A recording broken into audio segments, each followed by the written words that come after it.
Olá, hoje a gente vai analisar um documento que parece bem importante para a administração pública da Paraíba, né? Isso mesmo. O Código de Ética e Conduta Profissional dos Servidores, que saiu no finalzinho de 2023. E olha, temos aqui a cartilha oficial que explica tudo. Exato, uma cartilha para facilitar o entendimento. Então, a ideia aqui é a gente pegar os pontos essenciais, sabe? Quais são os princípios, o que se espera na prática, o que é proibido. E como eles pretendem fazer isso funcionar, né? Justamente. Parece que o governo da Paraíba está querendo firmar um compromisso sério com a ética no serviço público. A própria apresentação já dá esse tom. Sem dúvida. Olha, o propósito central, como está lá no artigo 1º, é justamente esse. Deixar claro quais são os princípios, os valores, as regras éticas. Portanto, garantir integridade, transparência e um ponto-chave, reduzir chance de conflito de interesse. Entendi. No fundo, é definir um padrão de conduta para quem trabalha para o Estado servindo a população. E quem exatamente está nessa? Porque o artigo 2º parece que amplia bastante, né? Não são só os servidores de carreira. Não mesmo. Ele deixa bem claro que vale para servidores e empregados públicos civis, claro.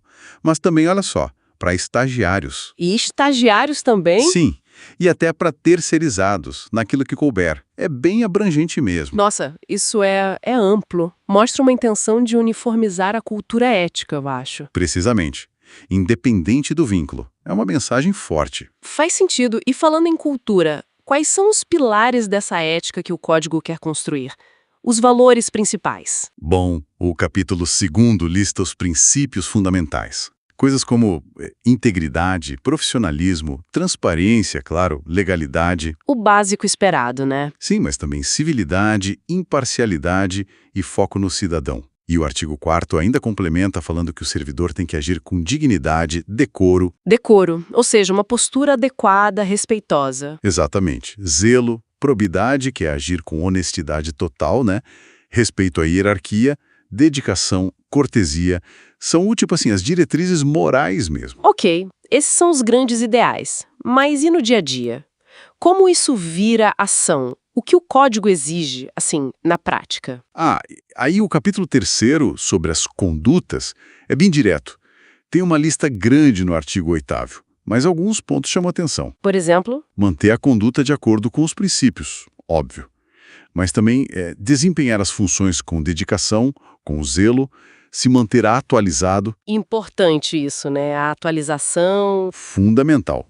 E resistir a pressões para dar jeitinho, para favorecer alguém indevidamente, denunciar se vir coisa errada, ser cordial. Certo. E 2 pontos muito atuais. Prevenir assédio moral e sexual. E, claro, ser imparcial nas decisões. É um guia bem completo mesmo. Entendi o que se deve fazer. Agora, tão importante quanto é saber o que não pode, né? Quais são as linhas vermelhas que o código traça? Exato. O capítulo 4 trata das vedações. E aqui, bom, a lista também é significativa. Artigo 10º. E o que se destaca aí? É proibido, por exemplo, fazer algo que comprometa o decoro da função.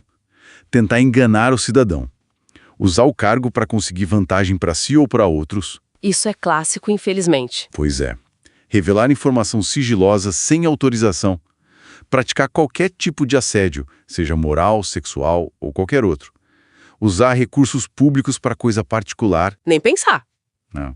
Ou atrapalhar a fiscalização. O foco é claramente evitar abuso, né? Claríssimo. E aquela área cinzenta, que sempre gera dúvida. Conflito de interesses e presentes. Como fica? Tem capítulos específicos para isso que é bom.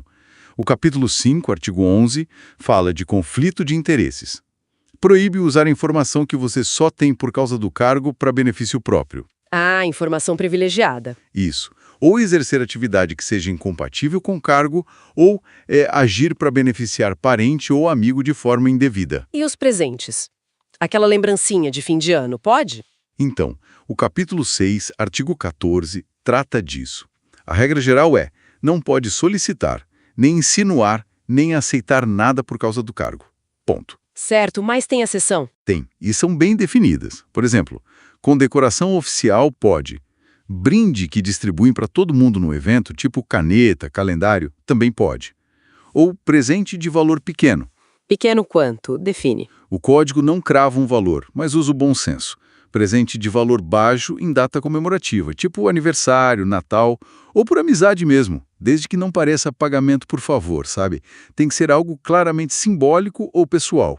Entendi. Tenta ser específico para evitar mal-entendido. Mas e para garantir que isso tudo funcione? Como a fiscalização? Tem punição? Sim, o capítulo 7 fala da apuração.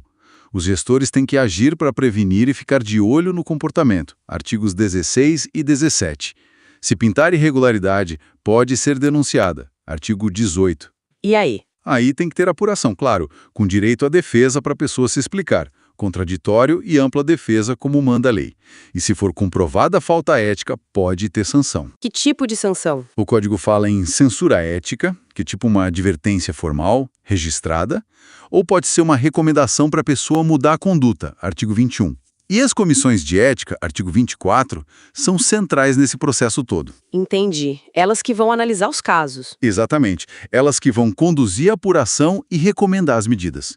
É um mecanismo para dar força ao código para não ficar só no papel. Olhando o quadro geral, então, a mensagem que fica é de reforçar uma cultura de integridade, né? Justamente. A ideia, como a própria cartilha diz na apresentação, é fortalecer a confiança da sociedade no governo do Estado. É construir essa relação de confiança. Certo. Então, resumindo o nosso papo, temos um código bem detalhado que cobre desde os grandes princípios até como lidar com um brinde. É bastante coisa. É bem abrangente, sim. E aí fica a reflexão, né? Com regras tão claras, cobrindo tanto terreno, qual será o maior desafio na prática para garantir que esse código de ética seja realmente vivido, aplicado de forma igual para todo mundo, em todos os níveis e órgãos da administração da Paraíba? É uma ótima pergunta. A implementação consistente é sempre o X da questão. Pois é. Algo para a gente continuar observando. Olá! Hoje vamos mergulhar em alguns conceitos bem importantes do direito administrativo, né, e da gestão pública aqui no Brasil. Vamos usar umas questões de concurso recentes e também algumas normas, tipo o Código de Ética da Paraíba. A ideia é descomplicar um pouco essas regras. Isso. É uma área fundamental, sabe? Entender como o Estado funciona, como essas engrenagens rodam, isso afeta diretamente nossos direitos no dia a dia. Não é só para quem estuda para concurso, não. Com certeza. Bom, começando pelos poderes da administração. O tal do poder de polícia, hein? Sempre soa meio forte. O que ele realmente significa na prática? O nome assusta um pouco, né?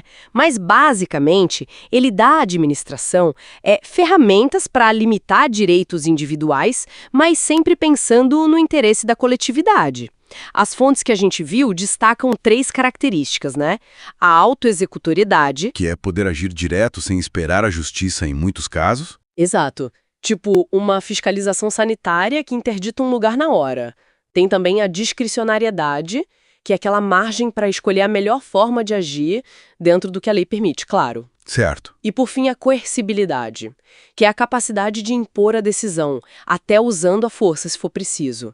São pilares para regular e fiscalizar. Entendi. E para organizar a casa por dentro tem o poder hierárquico, né?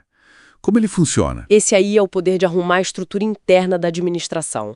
Define quem está subordinado a quem, sabe? Distribui as tarefas, permite dar ordens, fiscalizar o trabalho. E até revisar o que o subordinado fez. Isso mesmo. É a espinha dorsal da organização, estabelecendo essa relação de chefia e subordinação. Tá claro.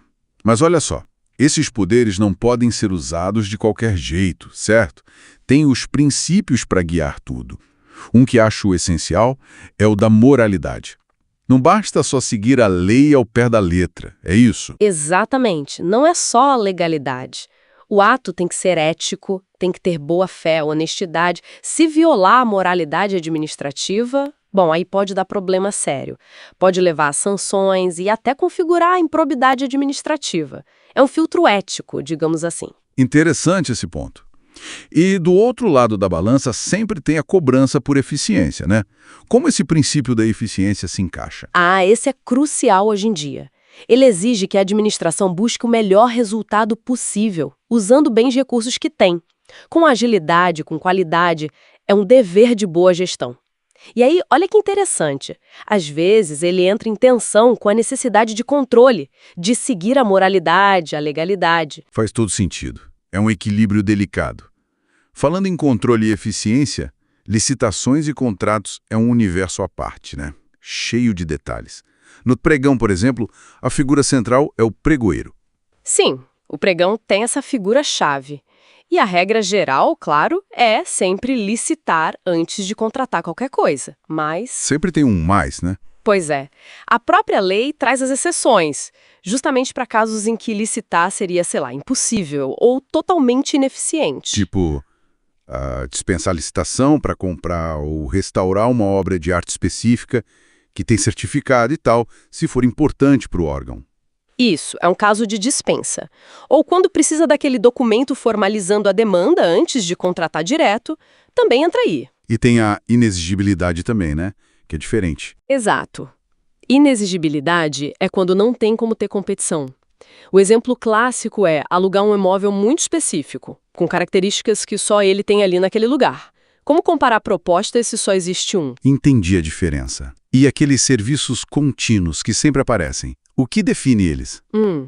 Serviços contínuos são aqueles que a administração precisa direto, sabe? Por muito tempo, para manter a máquina funcionando. Pensa em limpeza, segurança, cooperagem. São necessidades permanentes ou bem prolongadas. A continuidade é a chave. Tá. E se uma empresa ganha licitação, tá tudo certo, mas aí ela não assina o contrato no prazo. O que acontece? Dança. Dança, sim. A consequência direta, pelas regras que a gente viu, é perder o direito à contratação. Aí a administração chama o próximo da lista se tiver. E em contratos mais longos, tipo concessão de serviço público, o que é a tal da encampação? Encampação é quando o governo decide retomar um serviço que estava concedido antes do contrato acabar. Mas isso só pode acontecer por motivo de interesse público relevante, precisa de uma lei autorizando e tem que indenizar a empresa concessionária antes. Entendi. Com poder e contrato vem responsabilidade. E se um gestor público, por exemplo, faz um contrato sem ter dinheiro previsto no orçamento e isso causa prejuízo, improbidade na certa, né?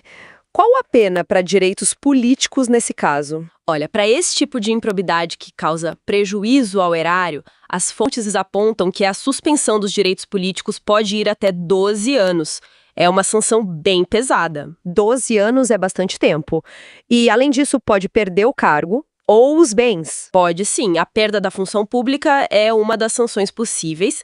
Agora, a perda de bens ou valores que foram acrescidos ilicitamente. Essa está mais ligada aos casos de enriquecimento ilícito mesmo. Mas e se a justiça bloqueia os bens do acusado? Existe alguma proteção para aquela poupança pequena, para reserva de emergência? Existe sim, a lei protege valores até 40 salários mínimos, seja em poupança, aplicação financeira ou até conta corrente, ficam de fora desse bloqueio.